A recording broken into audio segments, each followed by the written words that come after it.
Good morning, good afternoon, or good evening, whatever time you're joining us. Ben is just turning down the volume now because I've just blew his tabs off. I forget sometimes how loud I can be. But I am delighted to be joined by Ben Mepstead, the former Chief Customer Officer at Swytch. Welcome, Ben. Lovely to be here, Kerry. Thank you very much. Well, at least we're sat in our own lounge. I am not sat in a cave, but I do have a very mouthy border terrier, so it's always best to have the curtains closed and him out of the way, because if anyone walks past, he likes to think that he's in charge and scare them away. So for the purpose of me having to re-edit a yappy dog out, we'll sit in the dark. I've cleared the house out. But everybody go somewhere else. This is my private time. Leave me. Or we know that, well, everyone remembers the moment on the news. Was it the MP? Yes. Yeah, the kid coming out of the news. So, Ben, first of all, thank you so much for coming on. Tell us a little bit about your background. Sure. So, yeah, I was the Chief Customer Officer at Swytch for 2 years until earlier this year. And I've, customer service is kind of, I'd like to say it's in my blood. I've always done it. Do you know what I mean? Whether that's kind of like working in restaurants, call centers, or even the summer I parked cars at festivals in the noughties, I was always the one that was sent to talk to the problem, the car that got stuck. Yeah. So I've always been a talker, which means that, customer service was always going to be the kind of career for me. So after university, I began as customer service manager for an escape game. And then I worked at Kidzania, which is a kids entertainment venue in London, before getting the opportunity as head of customer service and then later chief customer officer at Swytch. So what does Swytch do for those that are unfamiliar? For those who don't know, so it makes it's a manufacturing company that makes e-bike conversion kits. That's little kits to make your bike electric. So when you purchase them, you get sent a replacement front wheel with a little motor in it, a battery, and all the accoutrements to make it go with electric power. Amazing. I think my son wants that because he keeps riding his bike now, but he's like, Mum, I don't want to ride up the hill. It is to get over the hills. Now it's been a product for slightly older people who have problems with their knees and stuff like that. But yes, lazy teenagers, it's in a similar. Well, lazy 6-year-old in this, if they can convert a 20-inch bike, he's convinced he can't ride uphill. I'm like, I assure you, you're gonna have to start pushing. Yes, you pump those legs a little bit more, my friend. So tell us a bit about what was the approach to customer before you joined Swytch, and how did it evolve during your time? Well, Swytch I got in at very much the startup phase of the company and was serving around 10,000 customers around that time. And it's very kind of engineering and tech first startup, so all very exciting. But CS came at the back, so it's because it's they felt it was kind of the downstream end of the business, kind of the bottom end of the business, and it meant that there was like a fair amount of like dictating what customer service should do, and not too much listening.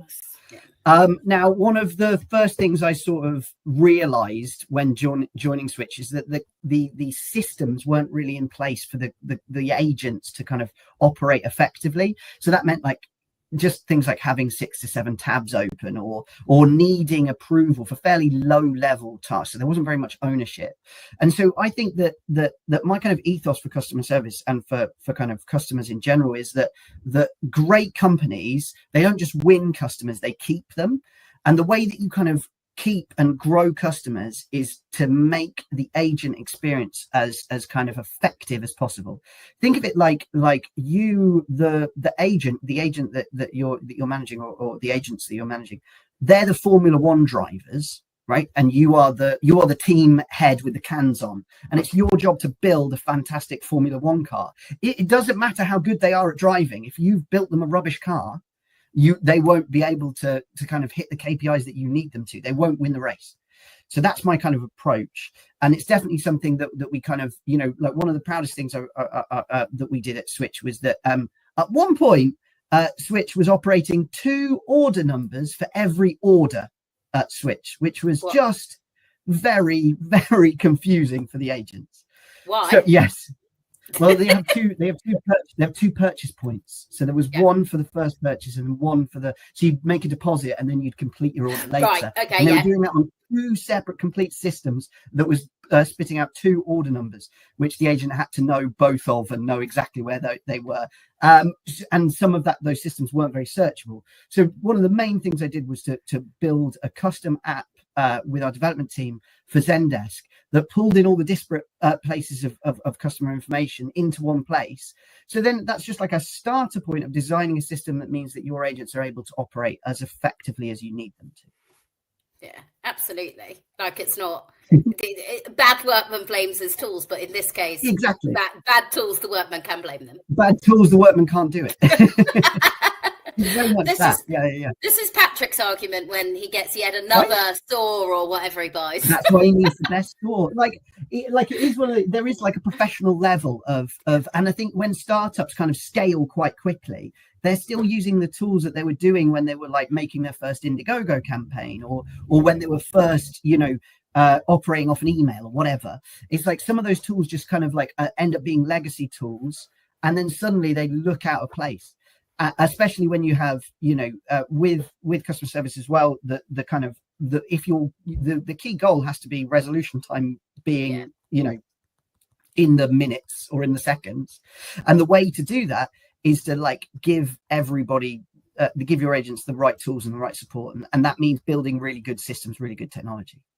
Definitely, because when founders first start, generally, if they've not got great backing, you try and use as free tools or as cheap tools as possible, and then as you scale and you think, right, we can put some of this back into the business now, you go, right, how do we pull all of these things together?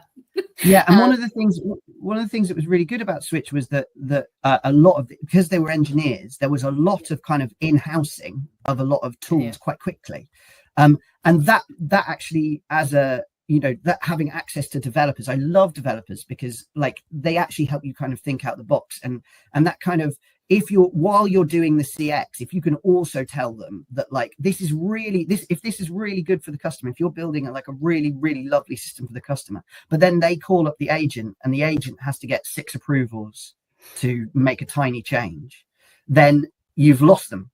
So there's that moment where as a CS agent, you need to appear like the expert, so that you keep the person on the phone. The killer in a customer service interaction is the where they're like looking at a screen and they don't understand it, and they're going, that just that suddenly you've lost the confidence in the person in front of you. So I do maintain that one of the main ways is to stop that sound is to make your systems all work together and work nicely, so that the agent can just get it all done, act like the expert, and be the expert. One simple answer, not being confused, etc. It was always the case, because otherwise, if you think as a customer, I think I'm going to call them back because I'm not sure, and then you get the same agent, and you're like, oh, not one, it's happened again. It's that point as well. Like you got to think about there's only 2 ways that a customer interaction can go: it's well or bad. That it's good or bad, and the bad end ends up with complaints, and the good end ends up with success and retention and stuff like that. So you have to be I remember from doing this on the call, or like myself when I still do occasionally do the odd call. I do come from the ivory tower. I know, I come down off the ivory tower occasionally. I need to tell like that. Sorry. I'm not really like that. That was a joke, I swear. But when you do those agent interactions, you know when you've lost them, and it's really, really difficult to get them back. So and also the thing that comes from that is feedback, right? So you as an agent can then go, right, well, the system, I hadn't got this person's information, so I had to ask them for a 3rd time what their order number is, and they got really annoyed and started, and so that's the point. It's like, why couldn't you find this piece of information? Is it our fault? Is it your fault? Absolutely. Absolutely. And I guess because we've talked about this in a little bit of detail, but how did you at Switchbike use customer feedback to fuel the growth of the business? Well, so this is one of the early kind of things, was that they didn't really understand every single reason code, which I kind of take as a thread. It's kind of that first thing is get your reason codes, all sorted out, so that you know for every single contact the reason for contact. And so at that point, we started to do a deeper analysis of that and feed that back to the rest of the company. And so that's one of the great things about having a CS or a CX leader expert in your company, because it's how you change from kind of that customer centric as a value that I put on a website or on the wall of the office and then walk away from, to it actually being embedded as a way of operating. So like for Swytch, that meant evolving our product, not just based on what we heard from marketing surveys, but what we were hearing from our customers in general, without them having to be asked. It's that point where you're actually talking to them, and then you can, actually work out where the kinks are in the product and lead to that generally better satisfaction rate. So this is one of my kind of favorite examples, is a kind of as an e-commerce D2C business, for a long time you couldn't see one of the batteries in real life. There wasn't a way to, we had some lovely renders and we had lots of flashy videos, but you couldn't hold one. So we had a lot of issues of kind of people going part of the way through the process and then going, I wish I could check it. I wish I could find out about it. So so what we did was we did a YouTube series with some of our real customers, where they just, and the great thing about the product is that when people have it, they do actually really love it. So you didn't really have to do too much that end. You just had to put a camera in front of their face and ask them some questions about it, and they came back with some fantastic feedback. And when that then went into the email marketing funnel, that doubled the conversion rate. So when you implement customer feedback like that, that's how we went from kind of, in a couple of years, from 10,000 to 100,000 customers, was implementing customer feedback into the product journey. Absolutely. And I always think, I know influencer marketing and stuff works, like lots of people do it. Absolutely. But there's just nobody who I follow that I think. But do you know when somebody says on LinkedIn or Facebook and they go, this product is amazing, or look at my skin, I'm like, oh, what is it? What is it? Yeah. Absolutely. And I'll go straight away to buy it. So I suppose it's a difference in terms of capturing a different channel of customer across all of your different ones, those that might listen to influencer marketing versus others. Yeah, and I'm definitely one of those people who I'm annoying to every other department, because I come in and say, right, what have you done, customer? What's your kind of next customer? What's your next customer based decision? And this is one where I went into marketing and I said, okay, so here's the content plan, but what the thing that we have that we could really kick into is a fantastic 100,000 customers all sitting there waiting to kind of tell us how great, how much they love the product. So and so that was kind of how I did. There was a slightly different one where with the product team, where the kit itself, I won't go into too much technical detail, but the kit itself goes together with some what are they called? They're electrical connections. And there was a few of these electrical connections in one generation of the product, and they individually started breaking, but as soon as one goes, they all go. So it was just a really simple thing to be like, look how much we look at the warranty, look at the customer complaints, that it's all related to these tiny little connections. Why don't we get rid of them for the next time? And then that was just done. And that created that our second product had a much higher repurchasing rate, and it kind of grew the upgrades, because you could keep quite a lot of the kit and just change the battery element.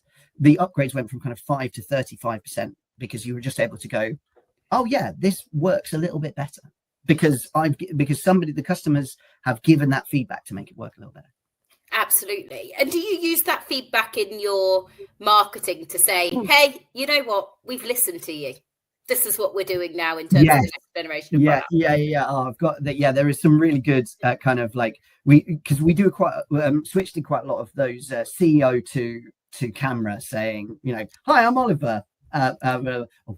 Actually, can we do a little? You can do a little cut, right? Yeah, it's like might not mention his name. I'll do that again, but won't mention his name. Okay.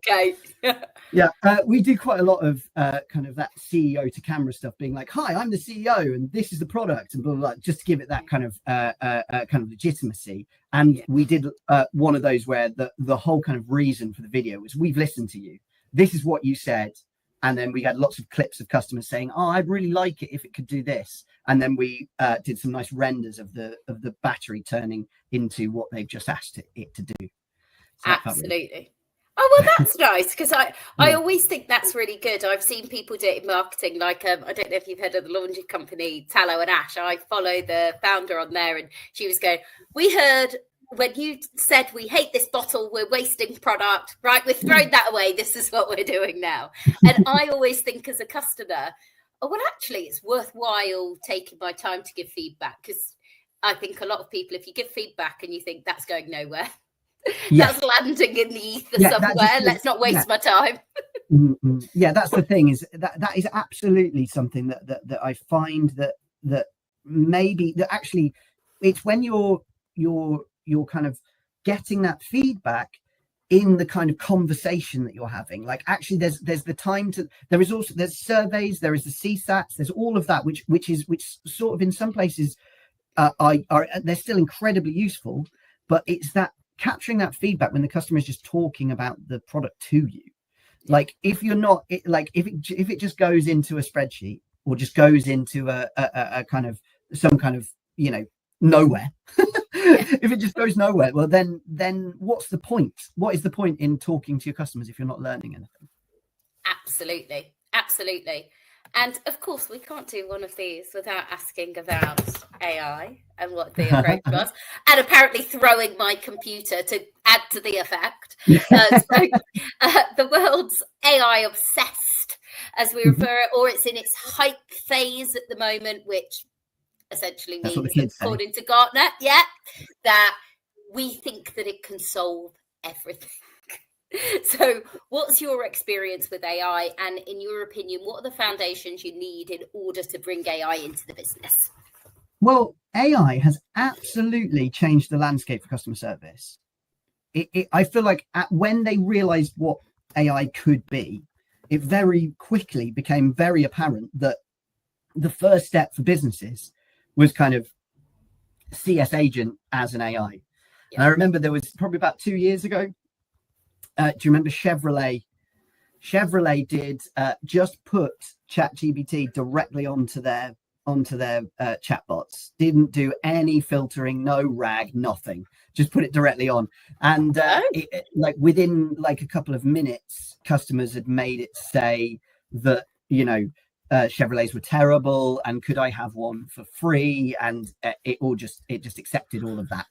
Oh yes, it was like the DPD one that told them to F off and made up a song about how rubbish DPD were.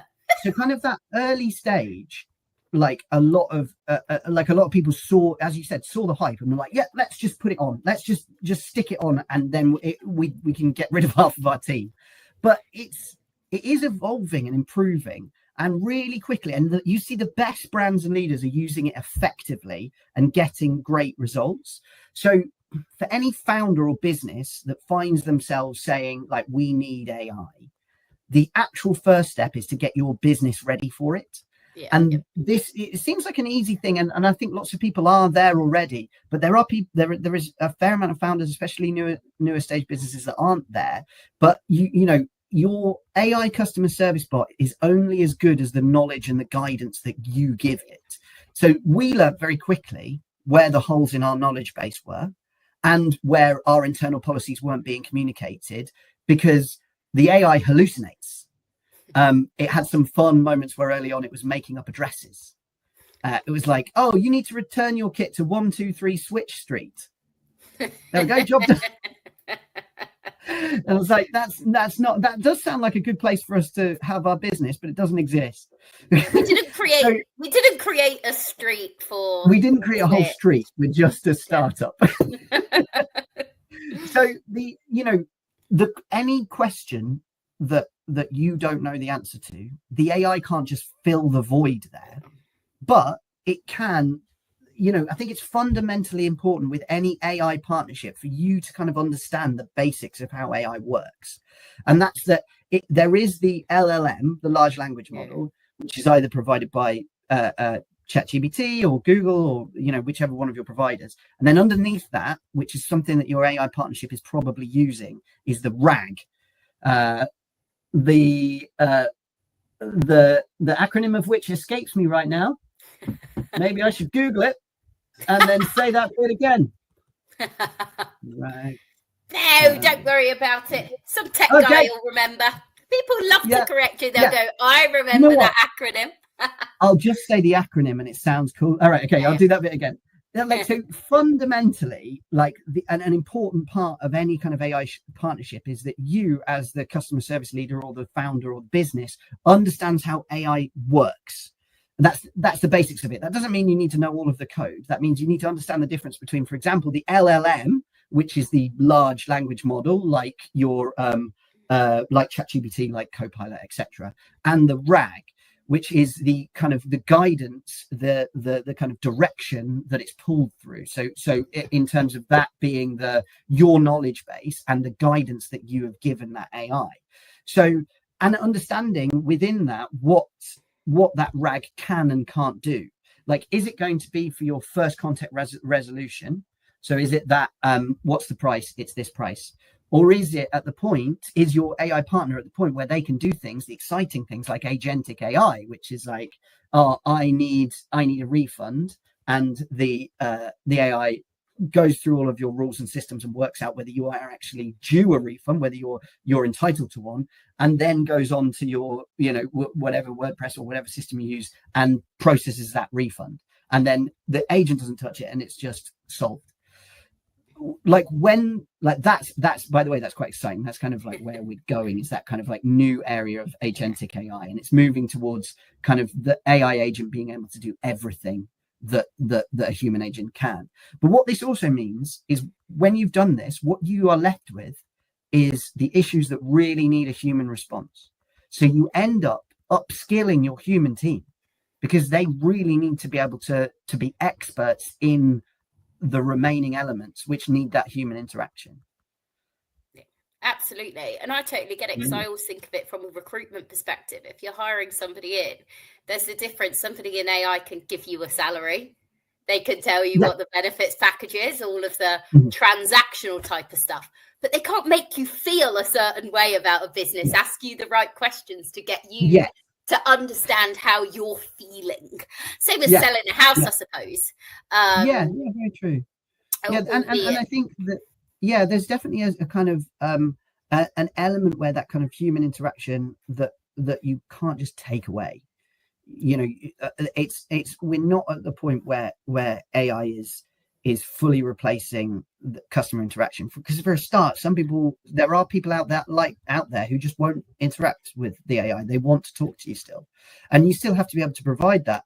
But the key thing is that those are the AI is also able to quicken reactions, speed up interactions that don't need that human, that are not necessarily even simpler, but just are able to be solved in a way that frees up your agent to be able to kind of, solve a difficult, complex problem. Absolutely. And we did a masterclass on it about emotionally, and do agents need to be more emotionally intelligent in the AI era. And I suppose part of it is where people go, hey, you're getting rid of almost this downtime. The wrap times will disappear with AI, and, it might be complex inquiry after complex inquiry. But sometimes I think it might transition customer service, from being seen as this basic stopgap job to actually something really interesting. Because I think I think most people think of it, you think of the basic inquiries. If you've not had to deal with anything before, you think, oh, I'll be chasing up my order, or I'll be chasing up my passport, or I'll be chasing up my, whatever it is, it's usually a feeling of chasing something. Whereas if you've actually had a problem, like any vulnerable customer would be telling you who'd been through a redundancy and financial crisis or anything like that, you're probably not, as you get further down the line, you probably need some human interaction and understanding what's going on. I mean, that's one of the first, like, when I'm doing hiring, like, I think you want to come out with an understanding of the level of empathy of the person in front of you, because, you know, there are kind of business rules and things that you have to go through, but there has to be an ability to listen to the person in front of you. And I think that it's you know, and that skill I think it's becoming more and more valued in a kind of time when less and less people are able to do it. You know, it's very easy to talk. It's harder to listen.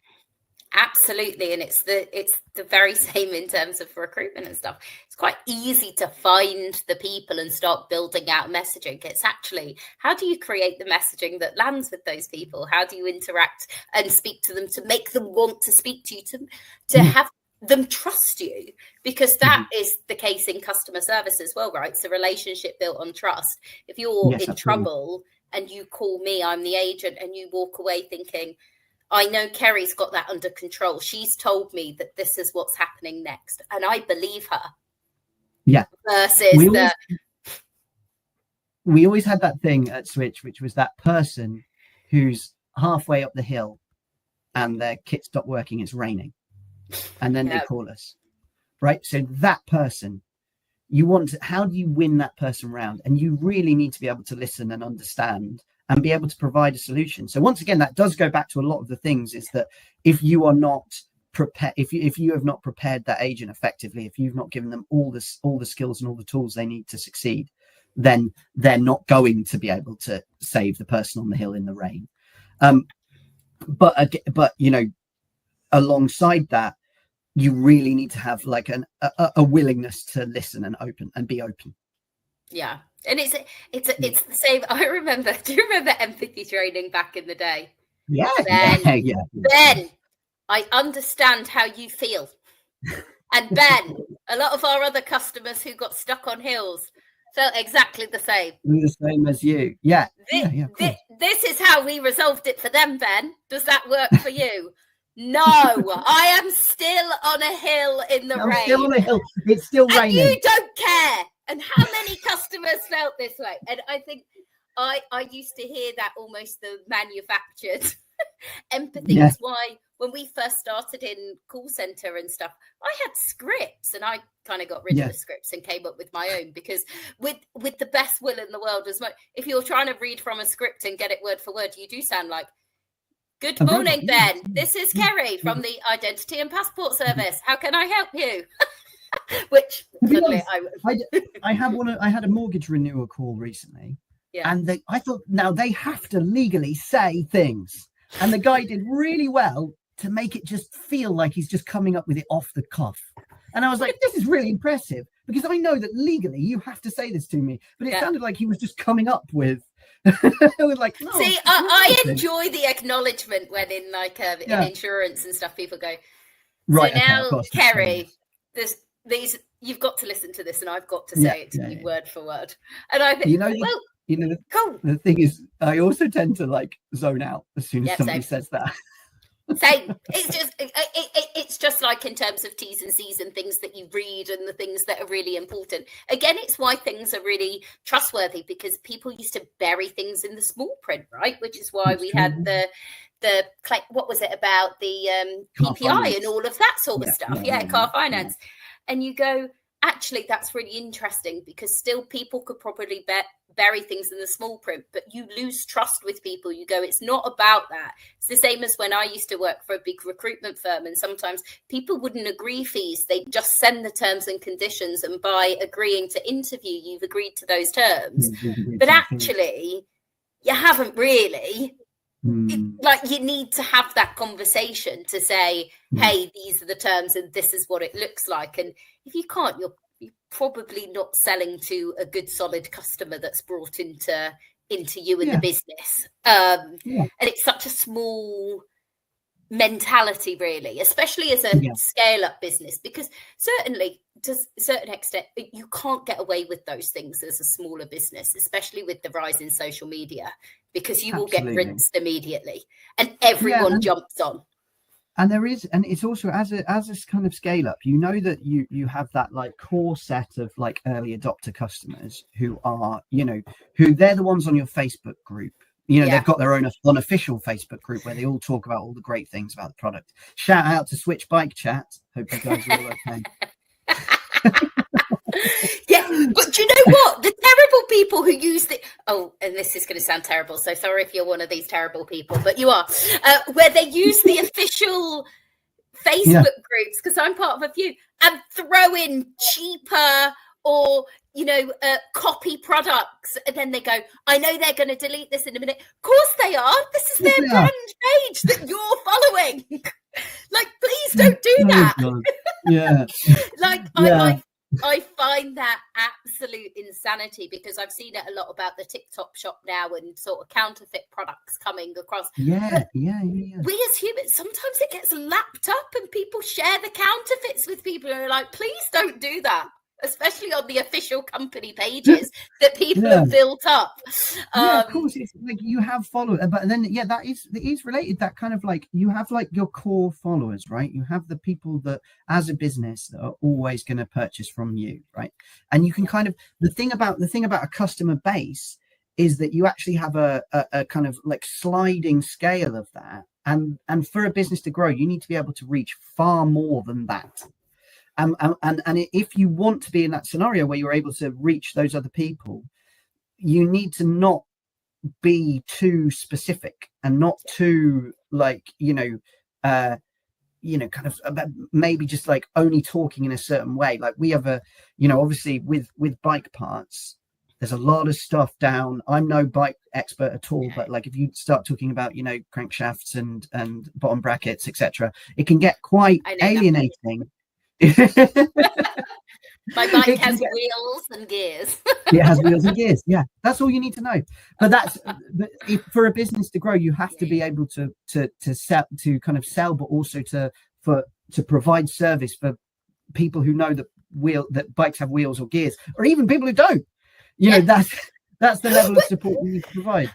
And I think that's it, because I suppose in yours, you will have people who are proper bike enthusiasts who know everything, every branding and all of the rest. And people like me who are just like, I'm into biking. I probably want to go a bit further. Yeah. Sounds like if I get to a steep hill, I might want your product, exactly, or for my son who can't be bothered to cycle uphill. The 6-year-old. So that's exactly right, and I think that we've always been wary in talking in our kind of knowledge articles, in our kind of in our manuals, like we try design all of those to kind of make them as kind of user friendly as possible, but also to it comes back to another one of our points, which is you need to appear like the expert. So if somebody was to say, I would like to know the watt hours, or I would like to know something a little bit more complicated, that once again, your agents know all of that, and your AI agent knows it too. Yeah, definitely. And I suppose we've talked about them in brief in terms of others, but who is your favorite up and coming challenger brand who delivers on CX for you? Well, I'm not even sure whether they're up and coming anymore, but my kind of answer for this is I can see a challenger brand who has delivered on customer experience, that has really changed the customer experience for a lot of other brands, is Monzo. Yeah. So Monzo's, so obviously all of the stuff that Monzo did around the way that you transfer money, the kind of budgeting, all of that has now just become standard in the industry. Yeah. And they did it all. So I think it's a really interesting thing, because it's like a really app-led, customer-centric approach to kind of enable you to kind of save money, send money easily. It all just kind of makes the banking process much easier. But then it's led to, like, my HSBC and Barclays app do that now. It has led to everybody suddenly going, oh, this is the requirement now. And I think it's really interesting to see what Monzo will do next, because banks are starting to catch up. I think so too, because I think it's really interesting that, back in the day, it's like a trust that these banks, you go to one of these 5 banks, or you have a building society locally, usually the Yorkshire one. So it's the one, anyone from Yorkshire, they're part of the Yorkshire building society. And Halifax. Yes. I had one of those little Halifax they're Lloyds blue... now, aren't they? Yeah. Oh yeah, but they were my kids' one back in the day, and now my friends' kids have Monzo accounts. So we always, I started it off by, when we went to parties, I'm like, everyone buys like £10 gifts when you go to these parties, and £10 gifts, no offense to £10 gifts, but they're rubbish on the most part. They'll be sit tap that the kids break, or they never end up using. So I said, I just stick tenner in the card. And so we said of our group of babies, I'm like, should we all just club together, stick in 50 quid, then they've got it, whatever they can spend. And my friends' kids now have Monzo accounts. They're like 5 and 7. So if we just transfer to their Monzo, like, because they've got those accounts. They have a little card, and they tap their baby chinos. And I think it's amazing, because it does teach money management skills, because I came from a council estate. My dad, still, I think technology's come so far, because my dad, when he worked down the pit, he still used to get a pay packet in like, because he used to tell the story about, how my mum washed his pay packet one week. And I was like, well, should you have taken it out of your pocket, or should she have checked it? Yeah, which one? So I think it's really crazy, because I think years ago people would have said that there's no disrupting in terms of the big banks, the Lloyds and all of that. And now they're copying Monzo. And it's the same as, I'm trying to follow in story now, like, Nutella, the brand. Have you heard of Pip and Nut? Pip and Nut, yes, yeah. They're trying to take on and build a chocolate spread now that takes on Nutella. Because Nutella is the single biggest, and then all of your supermarket copies, right? Yeah. The Aldi one, Nutoka. But I think that's so great, because my son loves chocolate. It's what he has for his treat on his Weetabix and all of that sort of stuff. And I'm like, actually, if there's a better alternative.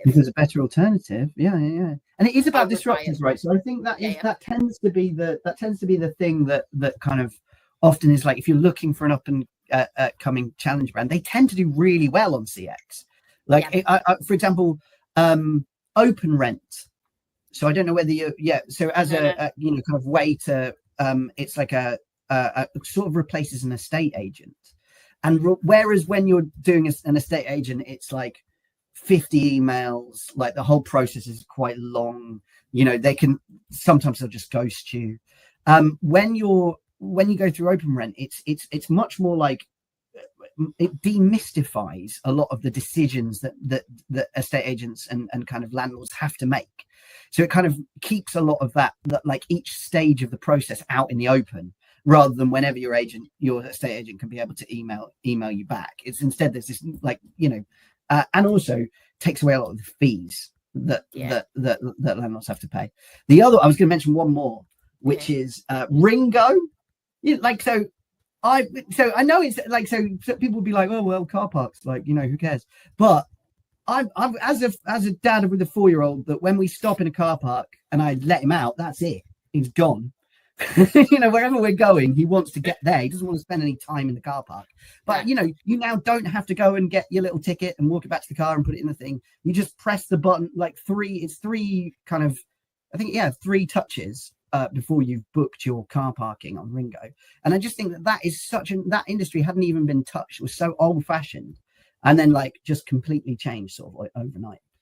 I always love those, and I love that you have picked the nerdiest examples ever, because when people go, Kerry, I can't believe you recruit so much in fintech and insurtech, are those industries not boring? And I'm like, no, and let me tell you for why. It's so heavily regulated, and you have to think about so many things, like in terms of innovation, but within the tiny box that you can operate in with all the rest. And I think they're really fun. It's the same as like car park booking and stuff. I have to say I've not worked in any car park booking, but you go, it's a basic thing, but if it makes it easier, it makes it easier, and it is what it is, right? That there are so many bits and pieces, and especially like when we talk about subscription models and things like that, sometimes I feel like there's a subscription model for subscription's sake, because I think, God, I would never run out of that and it would be a disaster.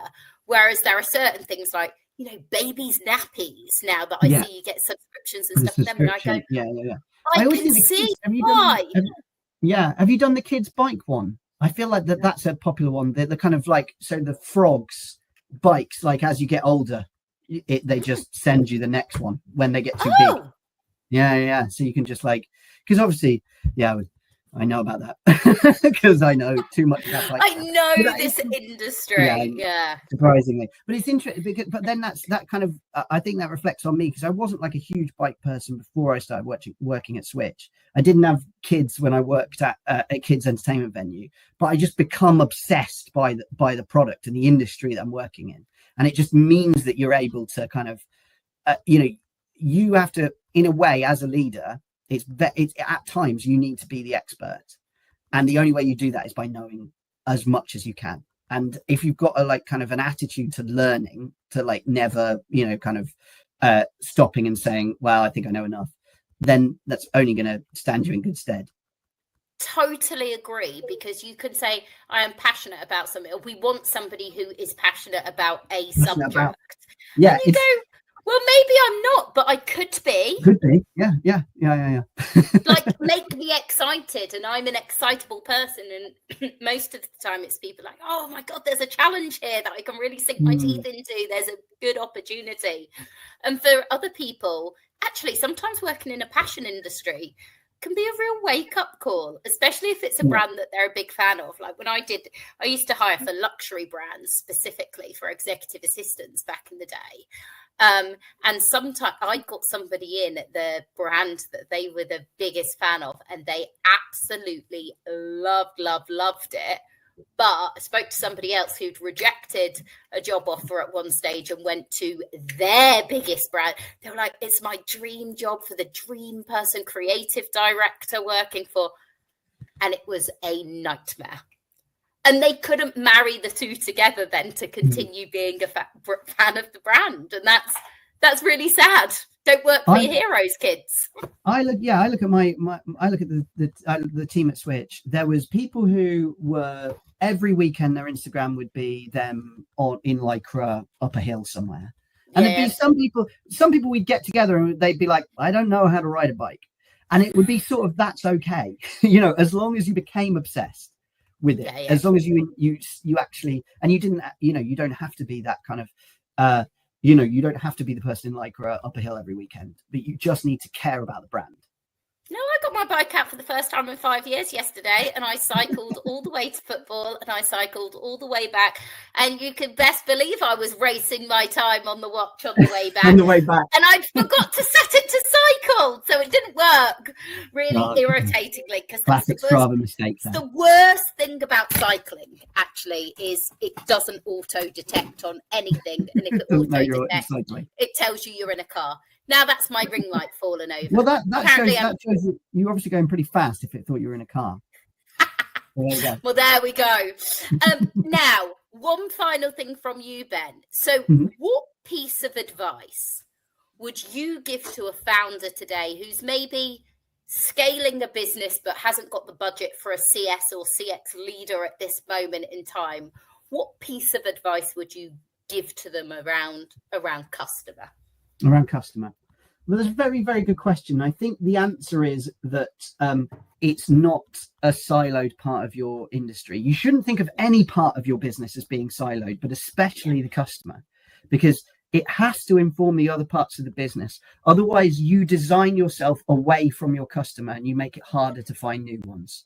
And it also makes it much harder to keep them, because so that's so for example, if you're so I see a lot of engineers who've started businesses where they become so into the product that the product is, and by the time they've not looked anywhere else in the business, just spent years and years looking at the engineering element of it, and then when they've got a product out, it's not useful. It doesn't fit the market. there is like, you know, loads of teething problems with it. So the advice I would give to any kind of business like this is just keep your ear open, because you're going to hear from your customers. And if you don't let that learning inform decisions in other parts of the business, then you're not going to be going very far. Absolutely. I see it time and time again. People create, especially off product businesses, they create great businesses, usually based off a hero product. Mm-hmm. And then once you've got, in my opinion, once you have your hero product, speak to your customers about what other products that you would like, because you've already got a waiting base of customers already. Mm-hmm. It's always interests me when people try to tap into whole new markets and rely on that same gut feel that they had, because for every gut feel, there's ideas that take off and go really well and ones that don't. And it always reminds me of the Dragon's Den thing with Tangle Teaser, because Tangle Teaser is the single most important product in my house because of how matted my hair becomes. And I remember when the guy was on it, I said, they've made him look insane, and that product is brilliant. Brilliant. Yeah. But there were no women in there with curly, thick hair. Yeah. Mm-hmm. So they didn't. It wasn't their customer. You know what? That's also what I'd say is your customer is out there, right? So even as a founder, if you've gone, oh, we've not quite hit the mark here, or like, you know, like we're kind of, we might have to kind of take some different, you know, like decisions that won't let us scale in the right way. Like, go and find people who are interested. Go and talk to your industry. Go and talk to your kind of who you expect the customer to be, and you might find out that they're not that. Like, so the other thing is do the analysis, do the deep work to work out what your customers think. Definitely. Well, thank you so much for that, Ben. We'll have gone over our 30 minutes for sure, but we'll see.